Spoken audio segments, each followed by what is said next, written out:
Olá amigos do canal Aprendendo sobre Mediunidade, sejam bem-vindos a mais um vídeo de inspiração e hoje eu trouxe este livro aqui, eu já trouxe uma outra vez para vocês, História das Religiões e a Dialética do Sagrado, que é do Leonardo Arantes Marques e foi um presente que eu ganhei dele, né, através também da esposa dele aqui que assiste o canal, tá? Então eu tenho esse livro aqui desde 2018, olha só, né, que está aqui comigo como um presente. E é um livro maravilhoso porque ele tem muitos detalhes aqui da história das religiões, tá? E eu peguei aqui justamente a parte sobre a doutrina espírita que fala que é o espiritismo uma religião, tá? E é um texto muito interessante porque muitas pessoas colocam a doutrina espírita como uma religião. Se fala isso muito no Brasil, né? Liga-se doutrina espírita à religião. Então a gente sempre fala aqui no canal que em nenhum momento Kardec disse que seria uma religião. Ele sempre falou em doutrina filosófica e científica. Tá? Então vamos ler o texto aqui. Apesar de eu estar segurando este livro, né, é a pesquisa do Leonardo Arantes Marques, ele puxa aqui um texto do próprio Allan Kardec, que está lá na Revista Espírita, de 1864, na página 203. Tá? Revista Espírita, 1864. E também está enumerado 1868, onde foi publicado. E Kardec diz o seguinte, tá? Palavras do próprio Kardec. Uma religião, em sua acepção nata e verdadeira, é um laço que religa os homens numa comunidade de sentimentos, de princípios e crenças. Então, quando ele fala religa, é porque é o significado da palavra religião, que é religare, que é conectar o homem com Deus. Tá? No sentido filosófico, o Espiritismo é uma religião. E nós nos glorificamos por isso, porque a doutrina que funda os elos da fraternidade e da comunhão de pensamentos, não sobre uma simples convenção, mas sobre bases mais sólidas, as mesmas leis da natureza. Por que, então, declaramos que o Espiritismo não é uma religião? Porque não há uma palavra para exprimir duas ideias diferentes, e que, na opinião geral, a palavra religião é inseparável da de culto. Desperta exclusivamente uma ideia de forma que o Espiritismo não tem. Então veja que quando a gente fala de religião, a religião ela precisa da doutrina, né? O seu catecismo lá, né? Ela tem os seus dogmas e ela tem o seu culto, os seus rituais. E o Espiritismo ele não tem culto nem tem ritual. Ele não tem sequências de atos, ele não tem sinais, ele não tem símbolos. E, por exemplo, sinais, símbolos são muito característicos de religiões. Roupas específicas, hierarquias cléricas, a doutrina espírita não tem. Não existem hierarquias nominadas. Simplesmente todos são iguais. Tá? E ele continua aqui dizendo, se o Espiritismo se dissesse uma religião, o público não veria aí senão uma nova edição, uma variante, se quiser, dos princípios absolutos em matéria de fé. Uma casta sacerdotal, com seu cortejo de hierarquias, de cerimônias e privilégios, não o separaria das ideias de misticismo e dos abusos contra os quais tantas vezes se levantou a opinião pública. Não tendo o Espiritismo nenhum dos caracteres de uma religião, na acepção usual do vocábulo, não podia, nem devia enfeitar-se com um título sobre cujo valor, inevitavelmente, se teria equivocado. Eis porque simplesmente se diz doutrina filosófica e moral. A religião, ou melhor, todas as religiões sofrem, malgrado seu, a influência do movimento progressivo das ideias. Então ele está dizendo que as religiões elas têm a influência do crescimento do mundo, da sua evolução. Olha o que ele diz agora. Uma necessidade fatal as obriga a se manter no movimento ascensional, sob pena de serem submersas, de desaparecerem, né? Assim, todas têm sido constrangidas, de tempos em tempos, a fazer concessões à ciência, fazer dobrar o seu sentido literal certas crenças ante a evidência dos fatos. Por exemplo, a igreja não dizia que é o universo que gira em volta da Terra? Depois não acabou aceitando que não é isso que acontece? que é o Sol que gira em volta da Terra, que são as estrelas, e assim quantas coisas, né? Que a Terra é redonda, que a Terra não é chata, né? Então quantas coisas. Então vejam que a religião também tem essa característica, que a crença ela se choca com a realidade científica e acaba tendo que aceitar para que ela, né, para ela não morrer. Senão as pessoas vão dizer, poxa, mas então a verdade está aqui, a verdade é essa e a minha crença está dizendo uma coisa que não é verdade.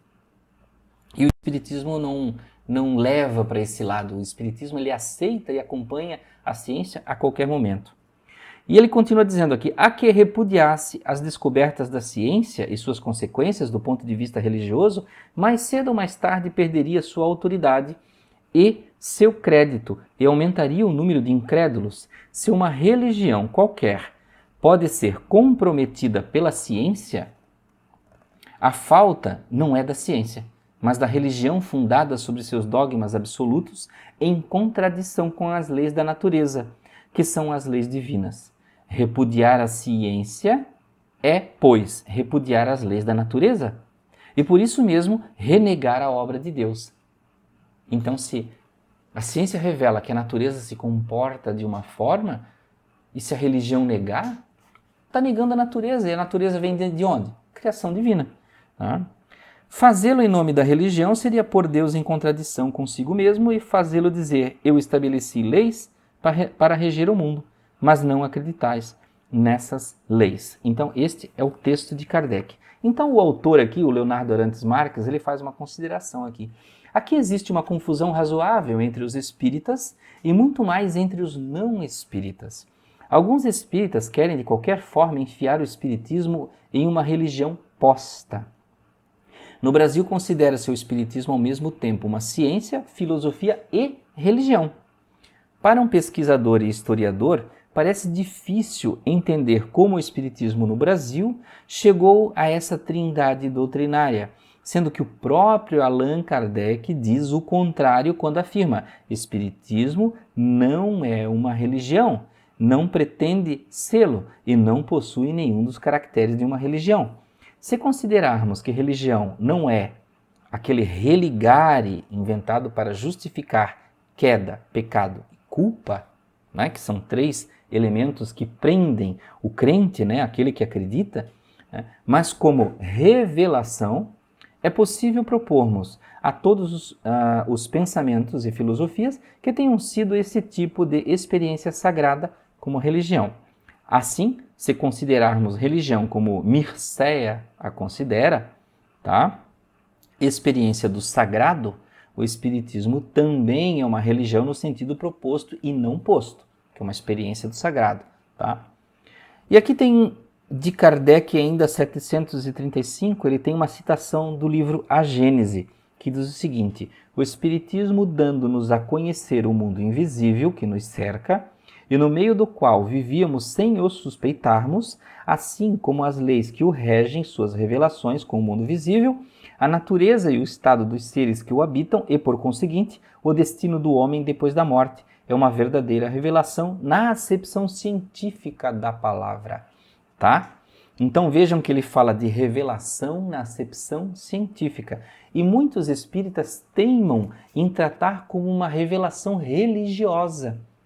E aí querem petrificar os ensinamentos de Kardec. Porém, é claro, convenientemente deixam de lado as afirmações dele, dizendo que doutrina espírita não é uma religião. Então, meio que assassinam o lado científico de Kardec, de renunciar a coisas que estão erradas ou novidades científicas, com a pretensão de manter a pureza doutrinária. Porém, não lembram da pureza doutrinária quando Kardec diz que o espiritismo não é religião, e sim ciência e filosofia. Então vejam que é um negócio bem complicado. E isso eu atribuo também muito à religiosidade do brasileiro, né? E muito à migração, o intercâmbio religioso. Porque nós sabemos que no Brasil, muitos espíritas vão no centro espírita na segunda, na quarta, na quinta-feira, na sexta-feira, e quando chega no domingo vão na missa. O espiritismo ele não proíbe, ele não cerceia as pessoas de participarem em outras religiões, porque ele não se vê como uma religião. Né? Porém, o que acontece? Quando a pessoa vai em uma religião e na doutrina, às vezes ela quer levar os caracteres de crença e de religião para dentro da doutrina espírita. E aí acaba contaminando. Às vezes pessoas que migraram do catolicismo, né, do evangélico, de diversas crenças, né, do adventista, e aí elas têm aquela coisa de querer ver o elemento religioso, porque na cabeça delas elas estão mudando de religião, porém esquecem, não aprenderam que o espiritismo não é religião. É uma doutrina moral, né, uma doutrina moral, filosófica, científica, que vai fazer tanto efeito positivo, ou talvez mais, que a própria religião, porque Cristo também está lá dentro. Tá? Então vejam, meus amigos, um texto muito interessante que nos leva a muitos pensamentos deste livro aqui, História das Religiões e a Dialética do Sagrado, de Leonardo Arantes Marques, está aqui, né? Nosso amigo aqui, Leonardo Arantes, deixa eu colocar aqui certinho para você, ó, Leonardo Arantes Marques, né, que é psicólogo clínico e professor universitário conferencista, filósofo, autodidata, estudioso da história das religiões. Então, meus amigos, muito obrigado por ficarem até aqui em mais este vídeo de inspiração. Espero que tenham gostado. Curtam o vídeo, compartilhem com os amigos. Grande abraço. Até a próxima.